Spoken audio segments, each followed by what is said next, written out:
Good morning student. उम्मीद है सभी लोग अच्छे होंगे, घर पे हैं, स्वस्थ रहिए। जैसा कि पूरा भारत देश से आजकल कर ही रहा है, हमारा भी सजेशन आप सबके साथ है कि आप भी घर पर है और कोरोना वायरस से जो जुड़ी खबरें आपके पास पहुंच रही है तो उसके उपाय बस यही है कि आप घर पर रहें, आप सुरक्षित रहें। कल हम लोगों ने टेंस के बारे में क्लास में पढ़ा था। कल हम लोग टेंस के अंतर्गत टेंस के 3 भेद, present tense, past tense, future tense इत्यादि पढ़े थे। उसके अंतर्गत प्रेजेंट टेंस के अंतर्गत हमने 4 प्रकार के भेद पढ़ा: present indefinite tense, present continuous tense, present perfect tense, present perfect continuous. और उसमें मैंने कल आप सभी को प्रेजेंट इंडेफिनिट टेंस के बारे में शुरू कराया था। पिछली जानकारी देते हुए आगे बढ़ेंगे वीडियो में। कल हमने प्रेजेंट इंडेफिनिट में बताया था आप सभी को कि जिस हिंदी वाक्य क्रिया के अंत में ता है, ते है, ती है, ता इत्यादि हो, उस हिंदी वाक्य का अनुवाद जो है इंग्लिश में प्रेजेंट इंडेफिनिट टेंस में होता है। और उसके अंतर्गत कल हमने अफर्मेटिव सेंटेंस का केवल वाक्य बनाया था, लेकिन उसमें नेगेटिव सेंटेंस भी आते हैं, अर्थात नहीं वाले वाक्य। प्रश्न वाले वाक्य आते हैं जिसको इंट्रोगेटिव कहते हैं। प्रश्न वाले वाक्य में नहीं वाला भी आता है जिसे हम प्रश्नवाचक नकारात्मक वाक्य कहते हैं। तो आज उसी पर मेरा ये वीडियो है। उम्मीद है आप सभी को पसंद आएगा, अधिक जानकारी मिलेगा। मेरा कोशिश रहेगा कि आप सब लोग समझ पाए वीडियो के माध्यम से। तो आइए हम पढ़ते हैं। कल हमारा टॉपिक था प्रेजेंट इंडेफिनिट टेंस। आज मैं उसी इंडेफिनिट टेंस के अंतर्गत नेगेटिव सेंटेंस वाले वाक्य को लेकर चल रहा हूँ, जिसका हिंदी नाम है नकारात्मक। जैसे स्ट्रक्चर में मैंने लिखा है सब्जेक्ट प्लस डू या does plus not plus V1 plus object. अर्थात कहने का मतलब है अगर आपका वाक्य तो सबसे पहले पहचान लीजिए कि वो प्रेजेंट इंडेफिनिट टेंस में है कि नहीं। पहचान वही है, केवल क्रिया के अंत में देखना है। जैसे हमारा एग्जांपल है, वे लोग रात में किताब नहीं पढ़ते हैं। पूरे वाक्य के अंत में जाएंगे तो यहाँ पर ते है, और ये हमें बता रहा है कि यह हमारा दिया गया वाक्य है प्रेजेंट टेंस में है और वह भी प्रेजेंट इंडेफिनिट टेंस में है। अब रही बात यहाँ पर नेगेटिव की, तो वाक्य को थोड़ा सा और बहुत ध्यान से पढ़ेंगे। तो वे लोग रात में किताब नहीं पढ़ते हैं, अर्थात इसमें नहीं लगा हुआ है। जाहिर सी बात है, नहीं लग गया यानी कि हमारा दिया गया वाक्य नेगेटिव सेंटेंस में है, अर्थात नकारात्मक वाक्य है। जब इस तरह का वाक्य होगा तो आपको ये स्ट्रक्चर ध्यान में रखना है, इस पर ही आपको ये सवाल बनेंगे। अर्थात सबसे पहले सब्जेक्ट, उसके बाद डू और डज का प्रयोग करेंगे। तो आपको मैं बता देता हूँ डू और डज का प्रयोग कहाँ होगा। जितने भी थर्ड पर्सन सिंगुलर का वाक्य है, जैसे ही है, सी है, इट है और सिंगुलर नाउन है, इन सभी के साथ आपको डज का प्रयोग होगा। बाकी जितने भी बच गए उन सभी के साथ आपको डू का प्रयोग करना है। उम्मीद है सबको समझ में आएगा। फिर से एक बार, he, she, it, singular noun. Singular noun का मतलब एक व्यक्ति का नाम, एक जानवर का नाम, एक शहर का नाम इत्यादि होगा, तो आप उसके साथ डज का प्रयोग करेंगे। बाकी जितने बच गए अर्थात आई है, वी है, दे है, यू है, दो नाम है, दो शहर है, दो जानवरों का नाम है, उसके साथ डू का प्रयोग करेंगे। ठीक है, अब हम लोग इसको स्ट्रक्चर को फॉलो करते हैं। वे लोग रात में किताब नहीं पढ़ते हैं। हिंदी वाक्य के अनुसार सबसे पहला हमारा होता है सब्जेक्ट, और इंग्लिश में भी कहा है कि सबसे पहले सब्जेक्ट को लिखेंगे। तो दे, वे लोग का इंग्लिश होता है दे, हमने यहाँ पर दे लिख दिया। उसके आगे डू और डज का प्रयोग करना है। तो सबसे पहले पहचानिए कि दे किस पर्सन का है। तो दे जो है का थर्ड पर्सन है, लेकिन थर्ड पर्सन का प्लूरल है।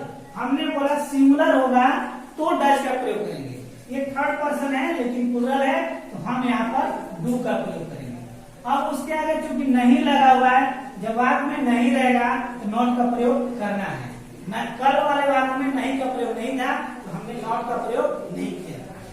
अब यहाँ पर डू के साथ नॉट लगाएंगे। फिर इसके बाद आगे कहता है कि V1 यानी वर्ब का पहला रूप, यानी जो मूल क्रिया होती है उसी का प्रयोग करना है।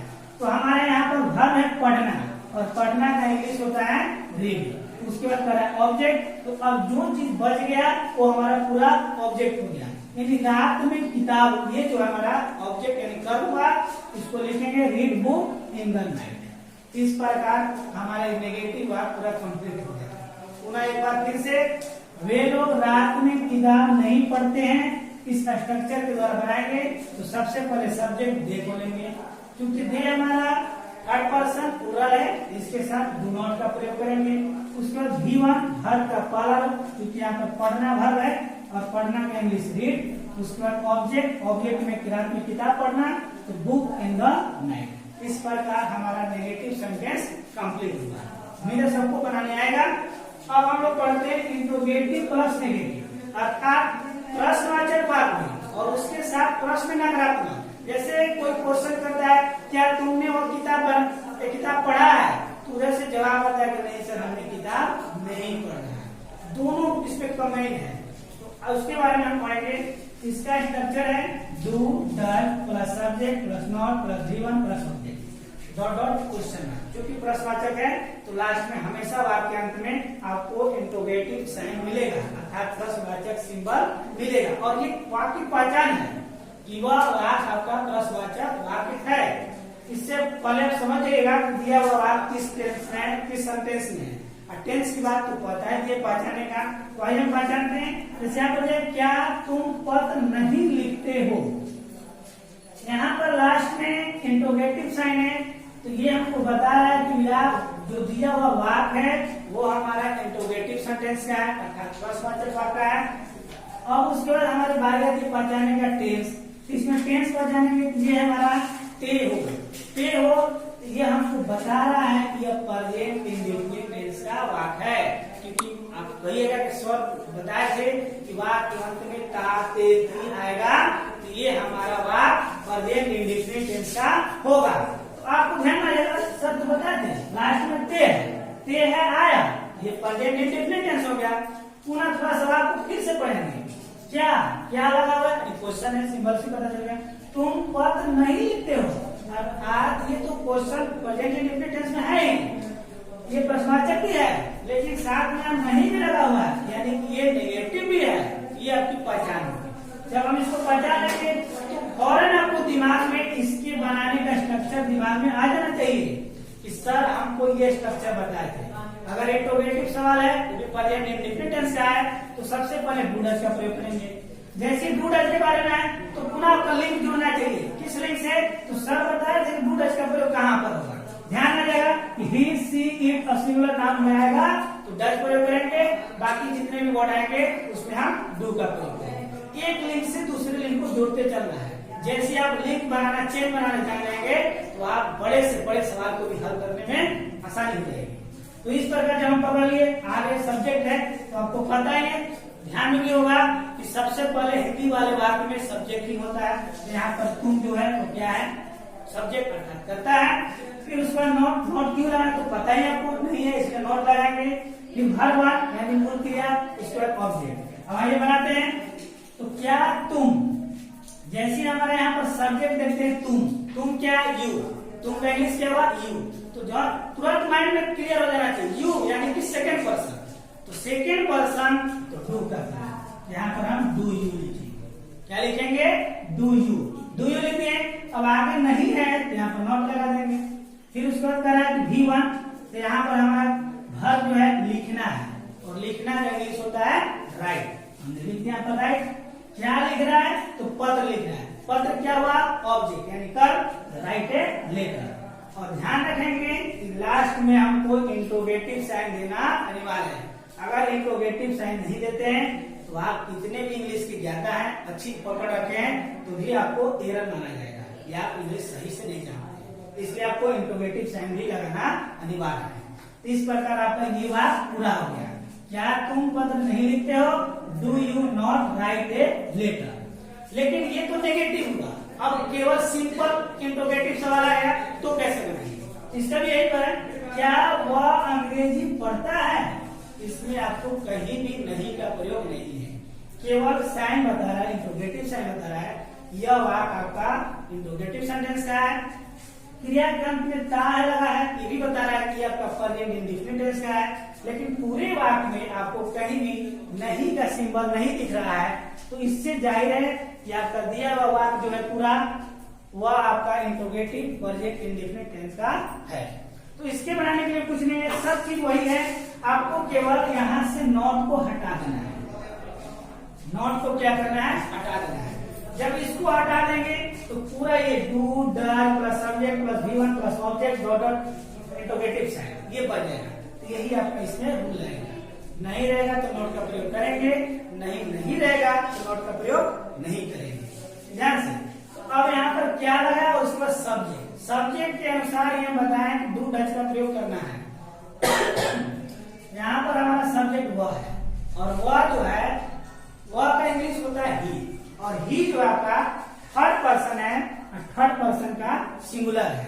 जब जैसे आपका दिमाग में आया कि ही जो है थर्ड पर्सन सिंगुलर है, एक चेन जुड़ना चाहिए कि सर ने बताया है कि थर्ड पर्सन सिंगुलर होगा तो हमें डज का प्रयोग करना है। तो ध्यान जल्दी ध्यान आएगा, तो ही के साथ डज लगाना है, तो डज ही। उसके बाद देखना है कि क्या बोले, नॉट तो लगेगा नहीं क्योंकि बात में नहीं है, इसलिए भरवान यानी भी भर क्या है, तो पढ़ना का इंग्लिश रीड, यहाँ पर लिखेंगे रीड। और क्या पढ़ रहा है, तो अंग्रेजी, यानी कि वो ऑब्जेक्ट कर्म हुआ, रीड इंग्लिश।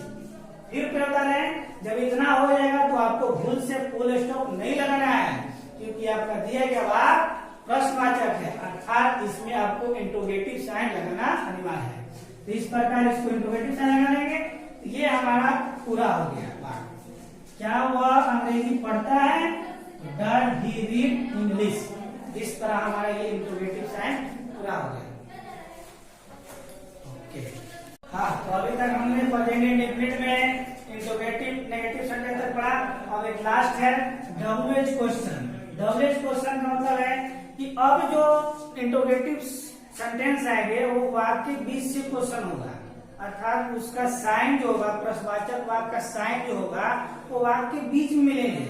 जैसे तुमने क्या खाया, तुम कब पढ़ते हो, आज कहाँ से आ रहे हो, ये सब सवाल जैसे बीच में क्वेश्चन हो रहे हैं, आपसे पूछा जा रहा है, लेकिन इसका सिंबल जो है कब, क्यों, क्या, कैसे, ये सब आपके वाक्य के बीच में मिलेगा। इंटरोगेटिव सेंटेंस में क्या था कि आपको प्रश्नवाचक जैसे क्या है, हर सिंबल में केवल क्या मिलेगा, तो वो आपको वाक्य आगे मिल रहे थे शुरुआत में। लेकिन डब्ल्यूएच क्वेश्चन में है कि ये क्वेश्चन जो है आपको जो क्वेश्चन जो है वाक्य के बीच से उठेंगे। जैसे वो कब पढ़ता है, वो रात में क्यों नहीं खाता है, ये सब क्वेश्चन, कब, कहाँ, कैसे, क्यों, ये सब क्वेश्चन जो आ रहा है वाक्य के बीच में है। इन्हीं प्रकार के क्वेश्चनों को डब्ल्यूएच क्वेश्चन कहा जाता है। इसलिए कहा जाता है कि इन सभी वाक्यों का जो इंग्लिश मीनिंग होता है उसमें डब्ल्यूएच का ज्यादा प्रयोग होता है। जैसे आप समझाते हैं, जैसे वाट का अर्थ होता है क्या, जिसका स्पेलिंग है डब्ल्यूएच है टी, यहाँ पर देखिए डब्ल्यूएच है, इसमें देखिए वेन में डब्ल्यूएच है, वेयर डब्ल्यूएच है, वाई डब्ल्यूएच है, और यहाँ हाउ एच है, लास्ट में डब्ल्यू है। इसीलिए इसको डब्ल्यूएच क्वेश्चन के रूप में इंगित किया जाता है। इस प्रकार के जब वाक्य आपको मिलेंगे बनाने के लिए तो कुछ नहीं करना है, जो वाक्य के बीच में जिस क्वेश्चन होता है, अगर क्यों है तो उसका मीनिंग आगे रहेगा, क्या है तो उसका मीनिंग आगे रहेगा, कैसे है तो उसका मीनिंग आगे, कहाँ का है तो उसका मीनिंग आगे। यानी जो भी आपके वाक्य के बीच में से जो क्वेश्चन उठते हैं उन सभी का मीनिंग जो है सबसे पहले यहाँ पर लगाना है। उसके बाद हमने आपको पहले बताया कि डू और डज का प्रयोग करना है, लेकिन कैसे करना है, तो पिछले अभी हमने बताया जैसे आपको तुरंत कि अगर सिंगुलर हो, थर्ड पर्सन हो तो आपको डज का प्रयोग करना है, बाकी अदर वर्ड जो जितने भी आप कहते हैं उसमें डू का प्रयोग करना है। फिर उसके बाद सब्जेक्ट, अगर इसी बात में नहीं का प्रयोग होता है अर्थात वो नेगेटिव है तो उसमें नॉट का प्रयोग करना है। उसके बाद भर का पहला रूप यानी मूल भर का प्रयोग करना है। फिर ऑब्जेक्ट है। इस प्रकार ये आपका स्ट्रक्चर तैयार हो गया। यानी जो भी बात के बीच से क्वेश्चन आएगा उसकी मीनिंग सबसे पहले लिखेंगे, फिर जो भी बात होगा सब्जेक्ट होगा उसके अनुसार डू और डज का प्रयोग करेंगे। अगर हमारा कर्ता जो है थर्ड पर्सन सिंगुलर है तो डज का प्रयोग करेंगे। अगर कर्ता जो है हमारा फर्स्ट पर्सन का है, सेकंड पर्सन का है या थर्ड पर्सन में प्लूरल है तो डू का प्रयोग करेंगे। उसके बाद सब्जेक्ट है, फिर नॉट का, अगर बात में नहीं रहा तो नॉट का प्रयोग करेंगे, फिर घर का, फिर अदर वर्ड ऑब्जेक्ट जो भी हो, और फिर इंटरोगेटिव साइन। अब जैसे एग्जाम्पल समझेंगे हम लोग। पहला एग्जाम्पल हमारा है, हम लोग क्रिकेट क्यों खेलते हैं। हम लोग क्रिकेट क्यों खेलते हैं। हमने अभी जस्ट बताया आपको कि अगर इंटरोगेटिव साइन लगा रहेगा तो दिया गया बात आपका इंटरोगेटिव है अर्थात प्रश्नवाचक वाले हैं।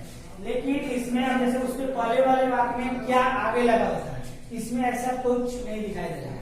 लेकिन ध्यान से पढ़िएगा तो हम लोग क्रिकेट क्यों, ये देखिए उठ रहा है, ये आपसे क्वेश्चन कर रहा है क्यों खेलते हैं, यही आपका क्वेश्चन वाला सिंबल है।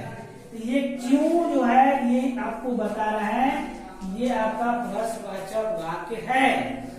तो सेंटेंस में यहाँ पर स्ट्रक्चर देख रहे हैं कि सबसे पहले उसी का मीनिंग आगे लिखना है। तो हमने यहाँ पर वाई लिखा, क्यों लिखा, क्योंकि यहाँ पर क्वेश्चन क्यों हो रहा है, क्यों का मीनिंग वाई। उसके बाद कह रहा है कि डू डज का प्रयोग करना है, लेकिन हमने बताया आपको डू डज का तो प्रयोग करना है, लेकिन पहचाने के लिए तो सबसे पहले आपको सब्जेक्ट पे ध्यान देना चाहिए। तो हमारा सब्जेक्ट क्या है, हम लोग, और हम लोग का इंग्लिश क्या होता है, वी। तो वी जो है आपका फर्स्ट पर्सन प्लूरल है और इसके साथ डू का प्रयोग होता है। तो हम वाई डू, सब्जेक्ट आपका वी है, वी लगा दिए। उसके बाद कह रहे हैं नॉट है, लेकिन हमारे वाक्य में यहाँ पर कहीं भी नहीं का प्रयोग नहीं है, इसलिए हम नॉट का प्रयोग नहीं करेंगे। फिर उसके बाद कह रहे हैं खेलना, वर्ब क्या है, खेलना। खेलना का क्या होता है, मींस प्ले, यहाँ पर प्ले लिखेंगे। फिर अदर वर्ड या ऑब्जेक्ट, यहाँ पर क्रिकेट है, यहाँ पर क्रिकेट लिख दिए, इंटरोगेटिव साइन। इस प्रकार पूरा बना हमारा why do we play cricket, हम लोग क्रिकेट क्यों खेलते हैं।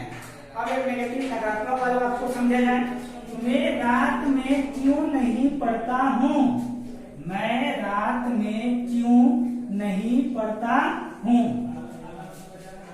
ये सिंपल बता रहा है कि इंटरोगेटिव सवाल है, लास्ट में ता है तो ये बता रहा है कि प्रेजेंट इंडेफिनिट टेंस का है, और बीच में क्वेश्चन क्यों लगा हुआ है तो ये बता रहा है कि डब्ल्यूएच क्वेश्चन का है, और नहीं लगा है ये बता रहा है कि आपका इंटरोगेटिव नेगेटिव में है, अर्थात नकारात्मक में। तो बस कुछ नहीं, यहाँ पर डन नॉट का प्रयोग कर देंगे।